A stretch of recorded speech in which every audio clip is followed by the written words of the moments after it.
Welcome to N24 news. ముందుగా headlines చూద్దాం.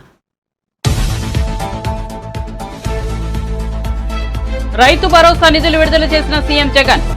1078 కోట్ల రైతు భరోసా నిధులు విడుదల. సున్నా వడ్డీ రాయితీ కింద 215 కోట్లు విడుదల. క్యాంపు కార్యాలయంలో 2 పథకాలకు బటన్ నొక్కిన సీఎం జగన్.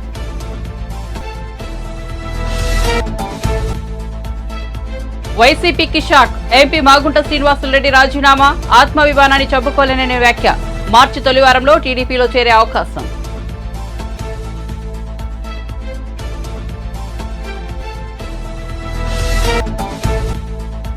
మహిళల నాయకత్వంలో పనిచేస్తూ మగతనం అంటారా? రేవంత్ రెడ్డిపై కడియం శ్రీహరి మండిపాటు. రాజకీయాలకు మగతనానికి సంబంధం ఏమిటి అని నిలదీత.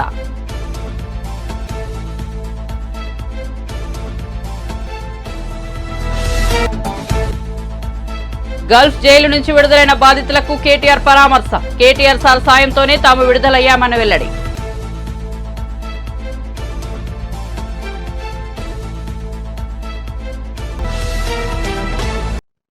ఇక వార్త వివరాల్లోకి వెళ్తే ఏపీ సీఎం జగన్ వైఎస్ఆర్ రైతు భరోసా పథకంలో భాగంగా రైతుల ఖాతాల్లోకి నగదు బదిలీ చేశారు. రైతు భరోసా నిధులు 1078 విడుదల చేసిన సీఎం జగన్ రైతు బాగుంటేనే అందరూ బాగుంటారని అన్నారు.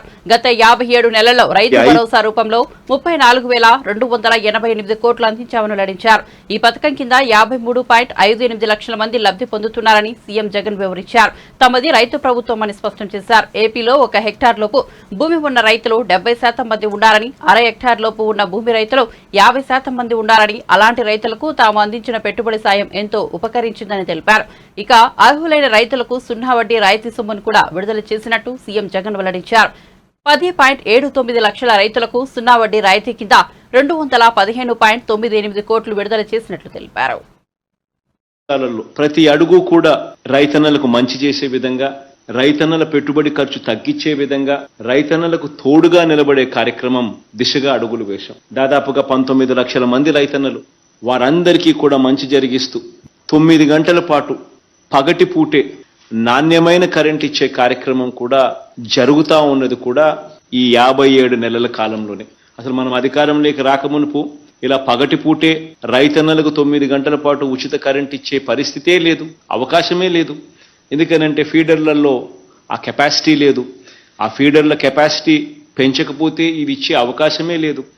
ఆ పెంచడానికి మరో 1700 కోట్ల రూపాయలు ఖర్చు చేస్తే తప్ప, ఫీడర్ల కెపాసిటీ పెంచితే తప్ప రైతులకు పగటిపూటే 9 గంటలు విద్యుత్ ఇచ్చే పరిస్థితే లేదు అని చెప్పి అధికారులు చెప్పినప్పుడు ఆ 1700 కోట్ల రూపాయలు కూడా ఖర్చు చేసి రైతన్నలకు పగటిపూటే ఈరోజు 9 గంటల పాటు రైతన్నలకు ఉచిత కరెంటు, నాణ్యమైన కరెంటు ఇచ్చే కార్యక్రమం కూడా జరుగుతూ ఉన్నది కూడా కేవలం ఈ 57 నెలల కాలంలోనే. ఇలా ఒక్క రైతుకు మాత్రమే దాదాపుగా ఈ 19 లక్షల మంది ఈ రైతన్నలకు మాత్రమే, ఈ పంపు సెట్ల మీద ఏదైతే ఆధారపడి వ్యవసాయం చేస్తూ ఉన్న ఈ రైతన్నలకు మాత్రమే ఈ 9 గంటల పాటు ఉచిత విద్యుత్ పగటిపూటే ఇచ్చే కార్యక్రమం ఏదైతే జరుగుతూ ఉందో, ఇదొక్క కార్యక్రమమే దాదాపుగా ప్రతి రైతన్నకు 45,000 రూపాయలు ప్రతి సంవత్సరం ఈ ఒక్క కార్యక్రమం ద్వారా రైతన్నకు మేలు జరుగుతూ ఉంది. రేవంత్ రెడ్డి ముఖ్యమంత్రి అయ్యాక తన భాషను మార్చుకుంటాడని భావించామని, కానీ రోజు రోజుకు సహనం కోల్పోతున్నారని స్టేషన్ గన్పూర్ ఎమ్మెల్యే బీఆర్ఎస్ నేత కడియం శ్రీహరి ఆగ్రహం వ్యక్తం చేశారు. అసలు రాజకీయాలకు మగతనానికి సంబంధం ఏమిటి అని నిలదీశారు. సోనియా గాంధీ, ప్రియాంక గాంధీ ఈ ఇద్దరు మహిళల నాయకత్వంలో పనిచేస్తూ మగతనం గురించి మాట్లాడడం ఏమిటి అని ప్రశ్నించారు. హన్మకొండలో ఆయన మీడియా సమావేశం నిర్వహించారు. ఈ సందర్భంగా మాట్లాడుతూ చేవెళ్ల సభలో రేవంత్ రెడ్డి ఉపయోగించిన భాషను కడియం శ్రీహరి తప్పుపట్టారు. ప్రజల తరపున 6 గ్యారంటీల గురించి మాట్లాడుతున్న వారిపై దాడి చేయడాన్ని ఖండిస్తున్నామన్నారు. ఇందిరాగాంధీ నామ జపం చేసుకుంటేనే కదా మీరు బ్రతుకుతున్నారు. మీరు ఇంకోళ్ళ గురించి ఎలా మాట్లాడతారు? పేరుకు జాతీయ పార్టీ, కానీ అది కుటుంబ పార్టీ. ఆ విషయాన్ని మర్చిపోవద్దు. అందుకే రోజు రోజుకు మీ పార్టీ ఒక ప్రాంతీయ పార్టీగా మారిపోయింది. ప్రాంతీయ పార్టీగా మారిపోయింది. మీది జాతీయ పార్టీ కానే కాదు. ఆ విషయాన్ని ముందు గుర్తుపెట్టుకోవాలని నేను కోరుతున్నా. ఇవాళ ఆప్ లాంటి పార్టీ ఢిల్లీలో, పంజాబ్లో అధికారంలో ఉంది. గుజరాత్లో కూడా కొన్ని సీట్లు గెలిచింది. ఆప్ కంటే అధ్వానంగా తయారైంది ఇవాళ కాంగ్రెస్ పార్టీ పరిస్థితి.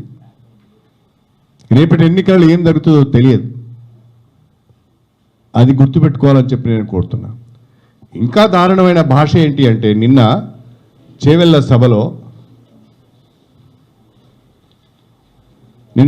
సభలో మాట్లాడుతూ ఒక మాట మాట్లాడతారు ఆయన. ఆంధ్రజ్యోతి, మగాడివైతే ఒక్క సీటు గెలిపించుకో, మగాడివైతే ఒక్క సీటు గెలిపించుకో అని ఒక స్టేట్మెంట్ ఇస్తారు. అదేవిధంగా ఈనాడులో ఒక్క ఎంపీ సీట్ అయినా గెలుచుకోండి. రాజకీయాల్లో ఈ మొగతనం గురించి ప్రస్తావన ఎందుకు వస్తుందో మాటి మాటికి నాకు అర్థం కావడం లేదు. రాజకీయాలకు మొగతనానికి ఏం సంబంధం? రాజకీయాలలో పురుషులు ఉన్నారు, మహిళలు ఉన్నారు. అందరూ రాజకీయాలు చేస్తున్నారు, మహిళలు కూడా రాజకీయాలలో సమానంగా రాణిస్తున్నారు. అంతెందుకు, కాంగ్రెస్ పార్టీ అధ్యక్షురాలే సోనియా గాంధీ కదా. కాంగ్రెస్ పార్టీ అధ్యక్షురాలు సోనియా గాంధీ, మీ నాయకురాలు ప్రియాంక గాంధీ. ఇద్దరి మహిళల నాయకత్వంలో పనిచేస్తూ నువ్వు మగతనం గురించి మాట్లాడితే ఎవరి గురించి మాట్లాడుతున్నావు నువ్వు? అంటే మీ సోనియా గాంధీని, మీ ప్రియాంక గాంధీని అవమానపరుస్తున్నావు నువ్వు. అంటే వాళ్ళ నాయకత్వానికి పనికిరాదని నీ ఉద్దేశం? మగాడవైతే ఒక్క సీటు గెలుచుకో అంటున్నావు. రేవంత్ రెడ్డి గారు మల్కాజ్గిరి పార్లమెంటు నుంచి మీరు ఎంపీగా ఉన్నారు నిన్నటి వరకు. మరి ఆ మల్కాజ్గిరి పార్లమెంటులో కాంగ్రెస్ పార్టీ ఒక్క అసెంబ్లీ సీట్ అయినా గెలిచిందా? మరి నువ్వు అంత మగాడివైతే 7 అసెంబ్లీ సెగ్మెంట్లలో ఒక్క అసెంబ్లీ సీటు నువ్వు ఎందుకు గెలుచుకోలేకపోయినావు? నిజంగా నీవు అంత మొగాడివైతే, అంత గొప్పవాడివైతే రేపు తెలంగాణలో 17 పార్లమెంట్ స్థానాలను గెలిచి చూపించు. నీ మగతనాన్ని నిరూపించుకో నీ భాషలోనే. నేను వాడొద్దు ఆ పదాన్ని, కానీ తప్పడం లేదు. నీ భాషలోనే తెలంగాణలోని 17 ఎంపీ సీట్లను గెలిపించుకొని నీ మగతనాన్ని నిరూపించుకో. ఏపీలో అధికార వైసీపీకి మరో భారీ షాక్ తగిలింది. పార్టీకి రాజీనామా చేస్తున్నట్లు ఒంగోలు ఎంపీ మాగుంట శ్రీనివాసులరెడ్డి ప్రకటించారు. మీడియాతో ఆయన మాట్లాడుతూ 33 ఏళ్లుగా రాజకీయాల్లో ఉన్నారని, ప్రకాశం జిల్లాలో మాగుంట అంటే ఒక బ్రాండ్ అని చెప్పారు. 8 సార్లు పార్లమెంటుకు, 2 సార్లు శాసనసభకు, 1 సారి ఎమ్మెల్సీ పదవికి, మొత్తం 11 సార్లు చట్టసభలకు పోటీ చేశారని తెలిపారు. తమ కుటుంబానికి అహం లేదని, ఆత్మగౌరవం మాత్రమే ఉందని చెప్పారు. వైసీపీని వీడటం బాధాకరమైనప్పటికీ తప్పడం లేదని అన్నారు. ఆత్మాభిమానాన్ని చంపుకోలేనని చెప్పారు. ఒంగోలు ఎంపీ బరిలో తన కుమారుడు మాగుంట రాఘవరెడ్డిని నిలపాలని నిర్ణయించామని తెలిపారు. మాగుంటను వైసీపీ హైకమాండ్ దూరం పెట్టిన సంగతి తెలిసిందే. ఒంగోలు పార్లమెంట్ స్థానం నుంచి అభ్యర్థిగా చెవిరెడ్డి భాస్కర్ రెడ్డిని జగన్ ప్రకటించారు. ఈ పరిణామాల నేపథ్యంలో మాగుంట తీవ్ర అసంతృప్తితో ఉన్నారు. పార్టీకి రాజీనామా చేస్తున్నట్లు ప్రకటించారు. మార్చి మొదటి వారంలో ఆయన టీడీపీలో చేరనున్నట్టు సమాచారం. పాత్రికేయ మిత్రులందరికీ నమస్కారాలు. మాగుంట కుటుంబం ఒంగోలు అంటే ప్రకాశం జిల్లాకు వచ్చి దాదాపు 33 సంవత్సరాలు గడిచింది. 1991 సంవత్సరంలో జరిగిన పార్లమెంట్ ఎన్నికల్లో మా అన్నగారి కిరిశేషులు మాగుంట సుబ్బరామరెడ్డి గారు ఎంపీగా కూడా పోటీ చేసి మీ అందరి ఆశీర్వాదాలతో వారు గెలిచిన తర్వాత నుంచి బడుగు బీద ప్రజానీకానికి ఏం చేయాలి, మారుమూల ప్రాంతం ఒంగోలు అనేది, ప్రకాశం జిల్లా అనేది వారు ఎప్పుడు కూడా ఆలోచిస్తూ ఆ తపనతోనే ఉండిపోయారు. వారు అకాల మరణం చెందిన తర్వాత మా వదినమ్మ గారు పార్వతమ్మ గారు ఉండటము ఎంపీగా కూడా, ఆ తర్వాత నేను మాగుంట శ్రీనివాసులరెడ్డి కూడా ఎంపీగా ఉండటం అనేది కూడా మీరు చూశారు. ఈ 33 సంవత్సరాల్లో కాలంలో మాగుంట కుటుంబానికి రాజకీయ జన్మనిచ్చింది ఒంగోలు, ప్రకాశం జిల్లా. ప్రకాశం జిల్లా ప్రజలతో మమేకమయ్యి ముఖ్యంగా ఎప్పుడు కూడా వారిని ఒక కుటుంబ సభ్యుల్లాగానే, మాకున్న నివాసాలు మెడ్రాస్లో ఉన్నా, హైదరాబాద్లో ఉన్నా, నెల్లూరులో ఉన్నా, ఢిల్లీలో వచ్చినా కూడా ఒంగోలు వారు వచ్చారని అంటేనే ఒక మంచి ఆప్యాయతతో కూడా చూడటం అనేది అలవాటు చేసుకున్నారు. ఇవన్నీ కూడా మాగుంట సుబ్బరామరెడ్డి గారు మాకు నేర్పించినది. ఆయన అడుగుజాడల్లో నడుచుకునే విధంగానే ఇన్ని సంవత్సరాలు కూడా మేము ప్రకాశం జిల్లా వాసులతో కూడా మమేకమై మా ఇంటికి వచ్చిన వాళ్ళ ప్రకాశం జిల్లా అంటే ఒక అతిథిగా ఎప్పుడు కూడా అనుకో, ఒక కుటుంబ సభ్యుడిగానే వారిని కూడా చూసుకొని ధైర్యంగా మా ఇంటికి ఇప్పుడు ఒంగోలులో వచ్చినా ఇంకెక్కడికి వచ్చినా కూడా నేరుగా వంటిళ్ళకి వెళ్లి వారు అక్కడ కాఫీ తాగటమో లేకపోతే భోజనం చేయటం అనే ఒక స్వతంత్రం ఏర్పడిపోయింది. ఈ ప్రకాశం జిల్లాలో ఉన్న మనం ప్రకాశం జిల్లా వాసులందరికీ మాగుంట కుటుంబం వారందరికీ కూడా ఈ 33 సంవత్సరాల రాజకీయ చరిత్రలో మాగుంట కుటుంబం 8 సార్లు పార్లమెంటుకి పోటీ చేయటము, 2 సార్లు అసెంబ్లీకి చేయటము, ఒకసారి ఎమ్మెల్సీగా కూడా పోటీ చేయటం కూడా జరిగింది. 11 పర్యాయాలు ఇక్కడంతా కూడా ఎన్నికల్లో కూడా పార్టిసిపేట్ అని కూడా జరిగింది. అందుకే ఇక్కడ ఉన్న వారందరూ కూడా పెద్దలైనా చిన్నవాళ్ళైనా కూడా మాగుంట కుటుంబాన్ని ఇంటికనేది బీదతనంలో ఉన్నవాడు వచ్చినా కూడా ధనికుడు వచ్చినా కూడా ఒకటే విధమైన ట్రీట్మెంట్ అనేది ఎప్పుడు కూడా ఉంటుందనేది అందరూ కూడా భావిస్తూ ప్రతి ఒక్కరు చెప్పేవాళ్ళు. అన్నా మాగుంట అంటే ఒక బ్రాండ్, అది ప్రకాశం జిల్లాలోనే ఆ విధంగా ఏర్పడిపోయింది అనేది. అటువంటి మమేకమైన వాతావరణంలో ఇప్పుడు మేము గడిపినప్పుడు ఒకటే మాగుంట కుటుంబానికి ఉన్నది, కుటుంబ సభ్యులందరూ కూడా ఆత్మగౌరవం. ఈగో లేదు, we don't have ego, we got lots of self respect. అంటే అహం లేదు, ఆత్మగౌరవం ఎప్పుడు కూడా ఉంటుంది. ఒక రెస్పెక్ట్ అనేది ప్రతి ఒక్కరూ కోరుకునేది ఏముంటుంది? గౌరవం. మా ఇంటికి వచ్చినప్పుడు ఆ గౌరవం ఇస్తుంటేనే అందరూ కూడా సంతోషంగా రాగలుగుతారు ఉన్నప్పుడు కూడా. అటువంటి గౌరవం కొరకే ఏంటంటే మాగుంట. రెడీరా? పాత్రికేయ మిత్రులందరికీ నమస్కారాలు. మాగుంట కుటుంబం ఒంగోలు అంటే ప్రకాశం జిల్లాకు వచ్చి దాదాపు 33 సంవత్సరాలు గడిచింది. 1991 సంవత్సరంలో జరిగిన పార్లమెంట్ ఎన్నికల్లో మా అన్నగారి కీర్తిశేషులు మాగుంట సుబ్బరామరెడ్డి గారు ఎంపీగా కూడా పోటీ చేసి మీ అందరి ఆశీర్వాదాలతో వారు గెలిచిన తర్వాత నుంచి బడుగు బీద ప్రజానీకానికి ఏం చేయాలి, మారుమూల ప్రాంతం ఒంగోలు అనేది, ప్రకాశం జిల్లా అనేది వారు ఎప్పుడు కూడా ఆలోచిస్తూ ఆ తపనతోనే ఉండిపోయారు. వారు అకాల మరణం చెందిన తర్వాత మా వదినమ్మ గారు పార్వతమ్మ గారు ఉండటము ఎంపీగా కూడా, ఆ తర్వాత నేను మాగుంట శ్రీనివాసులు కూడా ఎంపీగా ఉండటం. ఓ హత్య కేసులో దుబాయ్లో 20 ఏళ్లుగా జైలు శిక్ష అనుభవిస్తున్న తెలంగాణ బిడ్డలు బీఆర్ఎస్ వర్కింగ్ ప్రెసిడెంట్ కేటీఆర్ కృషితో ఒక్కొక్కరుగా ఇండ్లకు చేరుతున్న సంగతి తెలిసిందే. కొద్ది రోజుల క్రితమే ఇద్దరు ఇంటికి చేరగా గత బుధవారం సిరిసిల్ల అర్బన్ మండలం పెద్దూరుకు చెందిన అన్నదమ్ములు శివరాత్రి మల్లేశం, శివరాత్రి రవి సొంతూరుకు చేరారు. ఈ క్రమంలో ఎమ్మెల్యే కేటీఆర్ పెద్దూరు గ్రామానికి బుధవారం వెళ్లారు. మల్లేశం, రవిని పరామర్శించారు. కేటీఆర్ కుటుంబ సభ్యులతో ముచ్చటించి బాగోగులడిగి తెలుసుకున్నారు. కేటీఆర్ కుటుంబ సభ్యులందరినీ ఆప్యాయంగా పలకరించడంతో వారు సంతోషపడ్డారు. గల్ఫ్ జైలు నుంచి విడుదల చేయించినందుకు కేటీఆర్ కు మల్లేశం, రవితో పాటు వారి కుటుంబ సభ్యులు ప్రత్యేక ధన్యవాదాలు తెలిపారు. తెలంగాణ రాష్ట్రంలోని ముఖ్యంగా ఉత్తర తెలంగాణ ప్రాంతం నుంచి దశాబ్దాలుగా ఇక్కడ వ్యవసాయ మార్గాలు లేక, భూమి ఉన్నా నీళ్లు లేక, ఉపాధి అవకాశాలు లేక దశాబ్దాలుగా ఇక్కడ నుంచి మరి లక్షల సంఖ్యలో సోదరులు తమ భార్యా పిల్లల్ని విడిచిపెట్టి, కుటుంబాలను వదిలిపెట్టి గల్ఫ్ దేశాల్లో ఆ ఎడారుల్లో మరి ఒయాసిస్సులు వెతుక్కుంటూ, మెరుగైన అవకాశాలు వెతుక్కుంటూ లక్షల సంఖ్యలో దాదాపు 3.5-4 దశాబ్దాలుగా అక్కడ పోయి పనిచేస్తా ఉన్నారు. అయితే గత 10 సంవత్సరాలుగా ముఖ్యంగా రాష్ట్రం ఏర్పడ్డ తర్వాత ఇవాళ తెలంగాణలో వ్యవసాయము బాగైంది, ఉపాధి అవకాశాలు బాగైనాయి.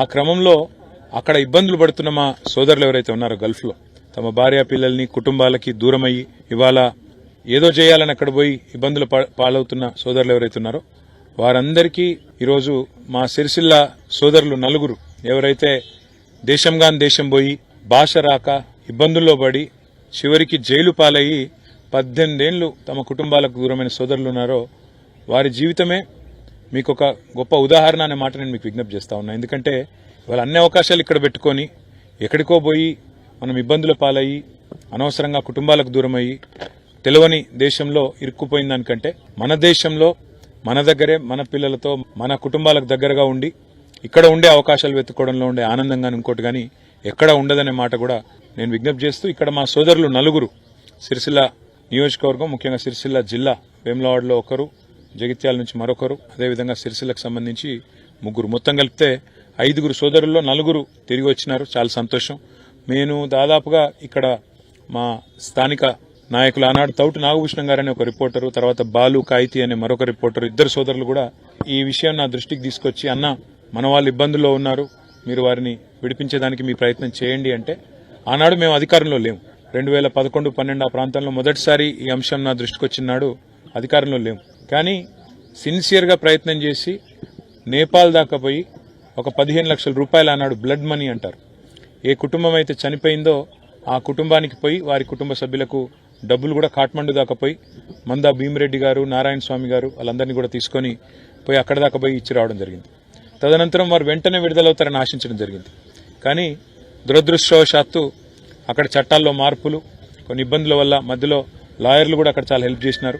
అక్కడ మా గల్ఫ్లో ఉండే సోదరులు, మా సత్యం గారు, రాధారప్ సత్యం గారు, జువాడి శ్రీనివాస్ గారు, అక్కడ లాయర్ అనురాధ గారు, ఇంకా అక్కడ స్థానిక లాయర్లు కూడా, అక్కడ యునైటెడ్ అరబ్ ఎమిరేట్స్ సంబంధించిన లాయర్లు వాళ్ళు కూడా సాయం చేసినారు. ఎంతో మంది కృషి వల్ల ఒక 7 సంవత్సరాల జైలు శిక్ష తగ్గి ఈరోజు 18 ఏళ్లకు, అంటే అది కూడా చాలా ఎక్కువ అయినప్పటికీ ఇంకో 7 సంవత్సరాలు శిక్షా కాలం ఉండంగా వారు బయటికి రావడం, వారి కుటుంబాలతో మళ్ళీ తిరిగి కలవడం చాలా సంతోషంగా ఉంది. అందుకే వారిని కలవడానికి, వారిని పరామర్శించడానికి, కేవలం పరామర్శించడానికి మాత్రమే కాదు, వారి కాళ్ళ మీద వారు, ఎందుకంటే 18 ఏళ్ల తర్వాత తిరిగి వచ్చిన తర్వాత వాళ్ళకు కూడా ఇక్కడ ఏం చేయాలనో పాల్పోతలేదు. కాబట్టి వారి కాళ్ళ మీద వారు తిరిగి నిలబడడానికి కూడా నా వంతు ప్రయత్నంగా తప్పకుండా సాయం చేస్తానని చెప్పి వారికి నేను మాట ఇచ్చినాను. ప్రభుత్వాన్ని కూడా నేను కోరుతా ఉన్నా, మీరు మాట ఇచ్చారు, గల్ఫ్ బాధితులకు సహాయం చేస్తామని చెప్పారు, తప్పకుండా మీరు కూడా మాట నిలుపుకుంటారని, నిలుపుకోవాలని మనస్ఫూర్తిగా నేను రాష్ట్ర ప్రభుత్వాన్ని కూడా కోరుతా ఉన్నా. తప్పకుండా నా తరపున వ్యక్తిగతంగా నేను కూడా వారు తమ కాళ్ళ మీద తాము నిలబడే విధంగా, స్వయం ఉపాధి అవకాశాలు అందిపుచ్చుకునే విధంగా మంచి ఏర్పాటు చేస్తానని వారికి మాటిచ్చాను. తప్పకుండా రాబోయే 1-2 నెలల్లోనే ఏర్పాట్లు చేస్తానని చెప్పి కూడా తెలియజేస్తూ, గల్ఫ్ దేశాల్లో ఉండే తెలంగాణ బిడ్డలకు మాత్రం మళ్ళొక్కసారి నా విజ్ఞప్తి, మీరు ఇక్కడ నుంచి పోవడం, కొంతమంది నకిలీ ఏజెంట్ల చేతుల్లో మోసపోయిపోవడం, అక్కడ పోయిన తర్వాత కలివిల్లి కావడం, అక్కడ పోయిన తర్వాత తిరుపతిలో మార్చి 1న జరగనున్న బహిరంగ సభ ద్వారా ఏపీకి ప్రత్యేక హోదాపై డిక్లరేషన్ ఇస్తామని పీసీసీ అధ్యక్షుల వైఎస్ షర్మిల తెలిపారు. అధికార వైఎస్ఆర్సీపీ ప్రత్యేక హోదాపై మాటలు మాత్రమే చెప్పిందన్నారు. విజయవాడలోని పార్టీ కార్యాలయంలో నిర్వహించిన మీడియా సమావేశంలో ఆమె మాట్లాడారు. ఏపీని హార్డ్వేర్ హబ్ గా మారుస్తామని, చెమురు రిఫైనరీలు ఇస్తామని మోదీ చెప్పారు. వాటిలో ఒక్క మాట నిలబెట్టుకోలేదు. 10 ఏళ్లుగా ఏపీ ప్రజలను బీజేపీ మోసం చేసింది. ప్రత్యేక హోదా వచ్చిన రాష్ట్రాలకు పరిశ్రమలు వస్తాయి, తద్వారా ఉద్యోగాలు కూడా వస్తాయని పేర్కొన్నారు. మరి ఏపీకి ఏమొచ్చాయి? కనీసం 10 పరిశ్రమలు కూడా రాలేదని పేర్కొన్నారు. ఉద్యోగాలు దొరక్క యువత పొరుగు రాష్ట్రాలకు వెళ్తున్నారని తెలిపారు. యువత లేని రాష్ట్రంగా ఏపీ తయారవుతోందన్నారు. మెగా డిఎస్సీ అని దగా చేశారు. జాబ్ క్యాలెండర్ అని జగన్ యువతను మోసం చేశారని, ప్రత్యేక హోదా పేరు చెప్పి ఓట్లు దంటుకుంటున్నారే తప్ప ఎవరూ పోరాటం చేయలేదని తెలిపారు. ఆ ఇంటి మహిళ చేతుల్లోనే పెట్టడం జరుగుతుంది. మహిళ చేతుల్లోనే ఎందుకు పెడుతున్నాము అంటే, ప్రతి ఇంటిని నడిపేది ఒక మహిళ కాబట్టి, ప్రతి ఇంటిని కంటికి రెప్పలా కాపాడుకుంటూ వచ్చేది మహిళ కాబట్టి, తన భర్త కోసం, తన బిడ్డల కోసం ఆమెకి ప్రతి నెల 5,000 రూపాయలు డిక్లరేషన్ ఎందుకు అవసరమో అందరికీ తెలుసు. మీడియాకు తెలుసు, మేధావులకు తెలుసు, పార్టీలకు తెలుసు, ప్రజలకు తెలుసు. కానీ అంత ముఖ్యమైన ప్రత్యేక హోదా గురించి ఈరోజు ఆంధ్ర రాష్ట్రంలో అసలు ఊసే లేకుండా పోయింది. ప్రత్యేక హోదా ఎంత ముఖ్యమో పార్టీలకు తెలుసు, పార్టీ నాయకులకు తెలుసు. వాళ్ళ రాజకీయ అవసరాల కోసం ప్రత్యేక హోదా గురించి, ప్రత్యేక హోదా టాపిక్ని పదే పదే వాడుకున్నారు. కానీ అధికారంలోకి వచ్చిన తర్వాత మాత్రం ప్రత్యేక హోదా ఊసే లేకుండా పోయింది. ప్రత్యేక హోదా మన రాష్ట్రానికి చాలా అవసరం. ఎందుకంటే వెనుకబడి ఉన్న ఆంధ్ర రాష్ట్రానికి ప్రత్యేక హోదా అవసరం ఎంతైనా ఉంది అని ఆ రోజు కాంగ్రెస్ పార్టీ 5 సంవత్సరాలు ప్రత్యేక హోదా అంటే, ఆ రోజు బీజేపీ పార్టీ చెప్పిన మాట లేదు, 10 సంవత్సరాలు ప్రత్యేక హోదా ఇస్తాము అని మోడీ గారు అదే పనిగా తిరుపతిలో సభ పెట్టి, మేము 10 సంవత్సరాలు ప్రత్యేక హోదా ఇస్తాము అని, ఎంతో భక్తి ఉంది నాకు అని చెప్పుకునే మోడీ గారు తిరుపతి పుణ్యక్షేత్రంలో మాట ఇవ్వడం జరిగింది. అదే తిరుపతి వేదికగా మేము కూడా ఈ ప్రత్యేక హోదా డిక్లరేషన్, స్పెషల్ స్టేటస్ డిక్లరేషన్ ఏ వెన్యూలో అయితే, ఏ మైదానంలో అయితే మోడీ గారు ఆంధ్ర రాష్ట్రానికి 10 సంవత్సరాల ప్రత్యేక హోదా అని మాట ఇచ్చారో, ఈ 10 సంవత్సరాలు ఆ ప్రత్యేక హోదాను మాట విస్మరించారో, అదే వేదికగా ఎక్కడైతే మోడీ గారు మాట ఇచ్చారో మళ్ళీ గుర్తు చేస్తున్నాం, అదే మైదానంలో ఒకరు ప్రత్యేక హోదా రాదేమో అన్న ఆందోళన చెంది ఆత్మహత్య కూడా చేసుకున్నారు. కనుక అదే మైదానంలో కాంగ్రెస్ పార్టీ, అదే తిరుపతి మైదానంలోనే Congress party special status declaration 1వ తేదీ సాయంత్రంన అదే వేదికగా ఒక సభ పెట్టబోతున్నాం. ఇక్కడ గుర్తుంచుకోవాల్సింది ఏమిటంటే 10 సంవత్సరాలు ఏపీ రాజకీయాల్లో పరిణామాలు చక్కచక్కా మారుతున్నాయి. టీడీపీకి రాజీనామా చేసిన కొన్ని గంటల్లోనే మాజీ మంత్రి గొల్లపల్లి సూర్యారావు వైసీపీ తీర్థం పుచ్చుకున్నారు. తాడేపల్లి క్యాంపు కార్యాలయంలో సీఎం జగన్ సమక్షంలో గొల్లపల్లి వైసీపీలో చేరారు. గొల్లపల్లికి వైసీపీ కండువా కప్పిన సీఎం జగన్ ఆయనను పార్టీలోకి సాదరంగా ఆహ్వానించారు. పార్టీ ఎదుగుదల కోసం సేవలు అందించాలని సూచించారు. ఇదే కార్యక్రమంలో పి గన్నవరం టీడీపీ నేత నేలపూడి స్టాలిన్ బాబు కూడా వైసీపీలో చేరారు. స్టాలిన్ కు కూడా సీఎం జగన్ వైసీపీ కండువా కప్పారు. ఈ కార్యక్రమంలో వైసీపీ ప్రాంతీయ సమన్వయకర్త మిథున్ రెడ్డి, వైసీపీ విజయవాడ ఎంపీ కేశినేని నాని కూడా పాల్గొన్నారు. పిరికి పంద రాజకీయాలు చేసేవారు పాలిటిక్స్ లో ఉండటం సరికాదని పీసీఐ జాతీయ కార్యదర్శి నారాయణ అన్నారు. సొంత ప్రయోజనాల కోసం రాష్ట్ర ప్రయోజనాలను బలంగా పెట్టొద్దని చెప్పారు. ముఖ్యమంత్రి జగన్ తన స్వార్థ ప్రయోజనాల కోసం ఏపీ ప్రయోజనాలను ప్రధాని మోదీ ముందు తాకట్టు పెట్టారని విమర్శించారు. కేంద్రానికి జగన్ ఎప్పుడో లొంగిపోయారని అన్నారు. తండ్రి వైఎస్ఆర్ పేరు చెడగొట్టేందుకే జగన్ పుట్టాడని తీవ్ర వ్యాఖ్యలు చేశారు. తెలుగువారి ఆత్మగౌరవం కోసం ఎన్టీఆర్ పోరాటం చేశారని గుర్తు చేశారు. విభజన హామీలు అమలు చేయలేకపోయినా బీజేపీ కాళ్లను జగన్ పట్టుకుంటున్నారని మండిపడ్డారు. 17A కత్తిపెట్టి చంద్రబాబును కూడా లొంగ తీసుకోవాలనే ప్రయత్నం చేశారని అన్నారు. ఢిల్లీలో మీడియాతో మాట్లాడుతూ ఆయన ఈ వ్యాఖ్యలు చేశారు. రాజధానికి సంబంధించి ఏం చెప్పారు, తర్వాత కడప స్టీల్ ప్లాంట్ గురించి ఏం చెప్పారు, బయ్యారం స్టీల్ ప్లాంట్ గురించి ఏం చెప్పారు, వెనకబడిన జిల్లాలకి సంవత్సరానికి 50 కోట్ల అదేమైంది, ఇవన్నీ పంగనామాలు పెట్టారు. తెలుగు ప్రజానీకానికి మొదటి ప్రథమ శత్రువు ఎవరైనా ఉంటే అది బీజేపీ తప్ప ఇంకోటి కార్యం కాదు. అట్లాంటి ప్రథమ శత్రువులను బీజేపీ దగ్గరపై కాళ్ళు పట్టుకోవడం అంటే మీకు ఎంతకన్నా మించినటువంటి హీన చేతుల్లో నాకు కనపడదు. హీనంగా రాజకీయాలు ఉండే మీరు పిరికి పదంగా బయటకు పోండి, కానీ ఈ పిరికి పదంగా ప్రజలను ఆటంకపడతారా దీన్ని మేము తీవ్రంగా తెలియజేస్తున్నాం. ఇప్పుడు రాను ఇండియా కూటమి బలపడతా ఉంది, ఎన్డీఏ కూటమి బలహీనపడతా ఉంది. గతంలో వాళ్ళు కొంచెం అనుకున్నారు అంత వచ్చేస్తారు మనకి, ట్రై చేశారు, అదేం కుదరదు.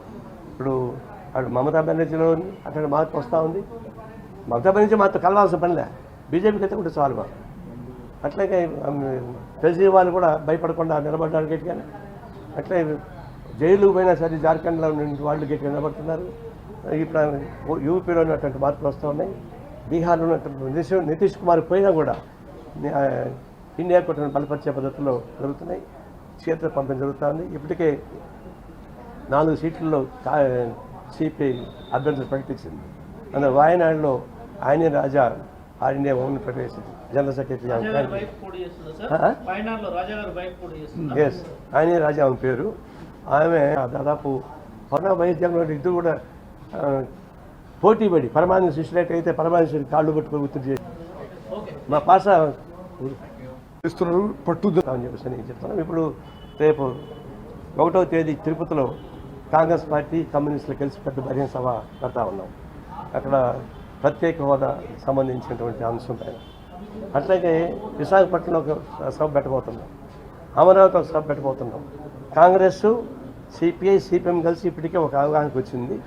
అవగాహన ప్రకారం ఒక పబ్లిక్ మీటింగ్ అనంతపురం జరిగింది రాయలసీమ ప్రాంతానికి, ఇంకొకటి తిరుపతిలో జరగబోతూ ఉంది, మళ్ళీ అమరావతిలో ఒక మీటింగ్ జరగబోతుంది, విశాఖపట్నంలో ఒక మీటింగ్ జరగబోతుంది. ఇవన్నీ కూడా కాంగ్రెస్ సిపిఐ సిపిఎం కలిసి పెద్ద ఎత్తున సభలు పెట్టడం ద్వారా ఇది చాలా ఇష్యూస్తో పాటు పాలిటిక్స్ ఉంటున్నాయి. పాలిటిక్స్ లేకుండా ఉంటాం ఏమైనా సన్యాసులవా? పాలిటిక్స్ రాబోయేటువంటి ఎన్నికల్లో మరి ఇద్దరు తొత్తులైపోయిన తర్వాత చంద్రబాబు నాయుడు ఒక పక్కన వైఎస్ జగన్ ఇద్దరు కూడా పోటీపడి పరమానంద శిష్యులైతే అయితే పరమానంద శిష్యులు కాళ్ళు పట్టుకొని ఒత్తిడి చేశారు. ఆ ప్రకారం ఒత్తిడి చేస్తున్నప్పుడు ఆయన లొంగిపోయినప్పుడు ఖచ్చితంగా సిపిఐ కాంగ్రెస్ సిపిఎం కలిసి ఒక వేదిక వద్దాం అనుకున్నాం.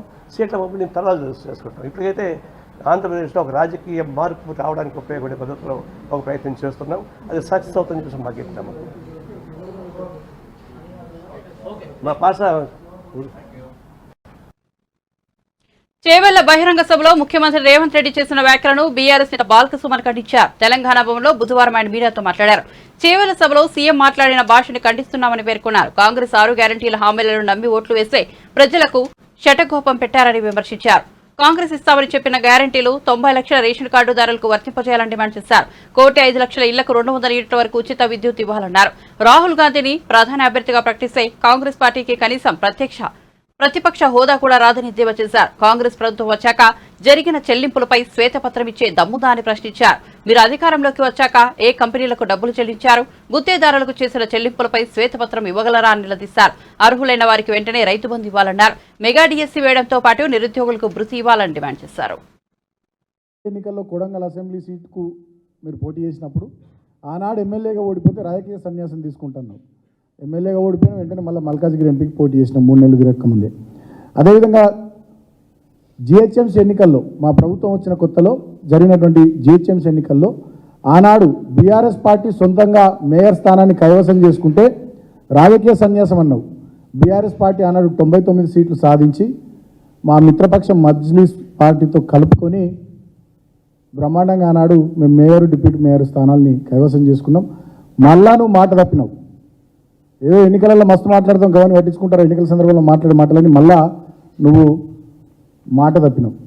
కాబట్టి అటువంటి నీకు సవాల్ చేసే అర్హత లేదు. అయినప్పటికీ నువ్వు నిన్న సవాల్ చేసినావు కాబట్టి కేటీఆర్ గారిని ఇవాళ మేము సవాల్ చేస్తూ ఉన్నాం. మీకు దమ్ముంటే మీ రాహుల్ గాంధీ గారిని ప్రధానమంత్రి అభ్యర్థిగా ప్రకటించుకొని 543 సీట్లున్న లోక్సభలో ఈ భారతదేశంలో మ్యాజిక్ ఫిగర్ 270 సీట్లు కదా, దమ్ముంటే ఆ 272 సీట్లు మ్యాజిక్ ఫిగర్ దాటేటట్టుగా కాంగ్రెస్ పార్టీ మీ రాహుల్ గాంధీ గారిని ప్రధానమంత్రి అభ్యర్థిగా ప్రకటించుకుని ఎన్నికలకు పోవాల్సిందిగా నేను సవాల్ చేస్తూ ఉన్నా. ఎట్లయితే మా కేటీఆర్ గారు మొన్న అన్నారో రేవంత్ రెడ్డిని ముఖ్యమంత్రి అభ్యర్థిగా ముందే ప్రకటిస్తే 30 సీట్లు కూడా రావని అన్నారు. రాహుల్ గాంధీ గారిని ప్రధానమంత్రి అభ్యర్థిగా ప్రకటిస్తే మీకు ప్రధాన ప్రతిపక్ష హోదా కూడా దక్కదు. 55 సీట్లు రావాలి ఎల్ఓపికి లోక్సభలో, ప్రధాన ప్రతిపక్ష హోదా కూడా దక్కదు. మీకు దమ్ముంటే మేము సవాల్ చేస్తూ ఉన్నాం. రాహుల్ గాంధీ గారిని ప్రధానమంత్రి అభ్యర్థిగా ప్రకటించుకొని మీరు లోక్సభ ఎన్నికల్లో కాంగ్రెస్ పార్టీ పోటీ చేయాలి. పోటీ చేసి సొంతంగా మీరు ప్రభుత్వాన్ని ఏర్పాటు చేసే సీట్లను సాధించాలి. మీకు ఆ దమ్ముందా రాహుల్ గాంధీ గారిని ప్రధానమంత్రి అభ్యర్థిగా ప్రకటించుకొని పోటీ చేసే ముఖం ఉందా మీకు అని చెప్పి నేను రేవంత్ రెడ్డిని సవాల్ చేస్తూ ఉన్నా. నువ్వు ఏ పార్టీ మీద సవాల్ చేస్తూ ఉన్నావు?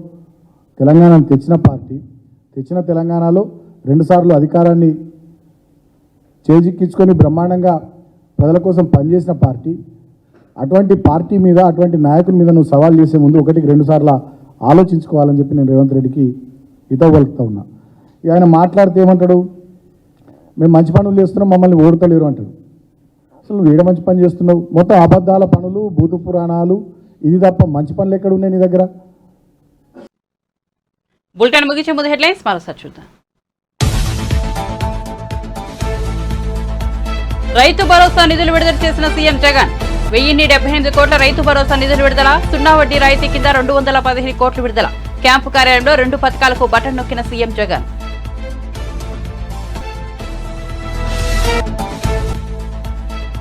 వైసీపీకి షాక్. ఎంపీ మాగుంట శ్రీనివాసులరెడ్డి రాజీనామా. ఆత్మాభిమానాన్ని చంపుకోలేనని వ్యాఖ్య. మార్చి తొలి వారంలో టీడీపీలో చేరే అవకాశం.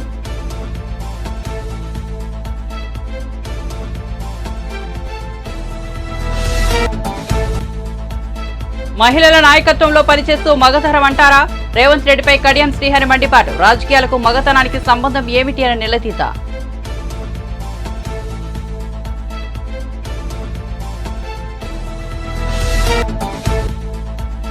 గల్ఫ్ జైలు నుంచి విడుదలైన బాధితులకు కేటీఆర్ పరామర్శ. కేటీఆర్ సార్ సాయంతోనే తాము విడుదలయ్యామని వెల్లడి.